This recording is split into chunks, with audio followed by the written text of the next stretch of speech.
Target ni Secretary Vince Dizon na linisin ang Department of Public Works and Highways sa loob ng 60 araw. Kahapon, formal nang ipinasa kay Dizon ang liderato ng ahensya. Narito ang report ni Dave Abuel.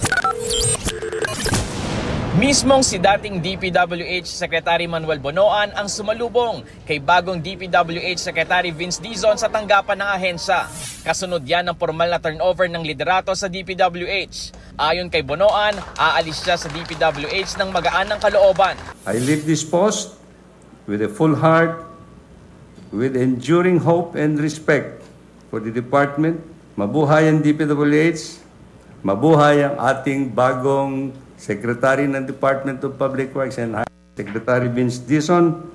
Tinanggap ni Pangulong Bongbong Marcos ang resignation ni Bonoan sa gitna ng mga umano'y Ghost Flood Control Project. Ayon kay Secretary Dizon, magiging madugo ang mga susunod na linggo para sa DPWH. Maraming pagbabago kabilang na ang hiningi niyang courtesy resignation sa mga undersecretary hanggang district engineer ng ahensya. Marami naman daw magagaling sa DPWH at tapat sa serbisyo pero kailangan tanggalin ang mga pasaway. It is a difficult process, but it is a necessary process.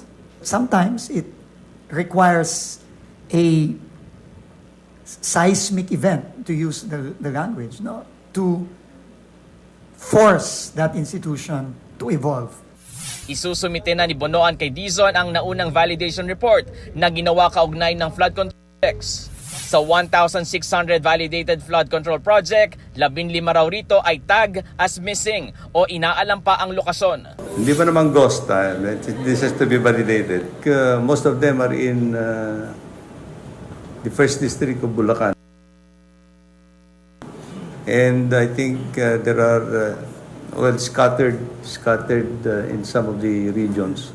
Handa raw ang bagong kalihim na silipin ang red flag sa pondo ng DPWH. Titignan po natin kung ano yung mga red flag na yan. Kung kakailanganin pong baguhin, tanggalin, o kung ano man ang kailangan gawin, kasama po yan sa proseso. Sa pag-alis ni Bonoan sa ahensya, itinanggi niyang sangkot siya sa anomalya sa flood control projects. I can shout, hindi po ako involved. Nagbabalita mula sa frontline, Dave Abuel, News 5.